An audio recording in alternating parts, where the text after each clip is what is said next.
Let's start with our first story post-intermission. Tonight's topic, Angela Reed.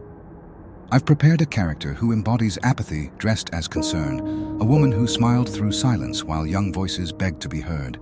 What you're about to see is her final scene.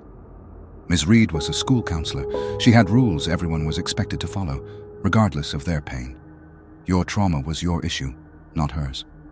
On this particular day, Kayla sat across from Ms. Reed, her voice barely a whisper, anxiety surging through her leg. Kayla found the courage to speak. She told Ms. Reed she had suffered abuse at home. Then she revealed that, last week, some boys had done something unthinkable to her. Ms. Reed, clearly bored, started to look at her watch. Ms. Reed became irritated and told Kayla, "This is what happens when a teenage girl tries to act like an adult." And regarding the mistreatment at home, she added that if Kayla learned to keep her mouth shut, life would be easier. As Kayla expressed her concerns, Ms. Reed lowered her head, thinking, "If Kayla." They're not looking at her for her looks. But what Ms. Reed didn't know was that I had accepted a position at the school. Nothing fancy, but discreet enough to give me access. I cleaned floors. But more importantly, I noticed she always stayed late, long after most janitors went home. I won't draw this out.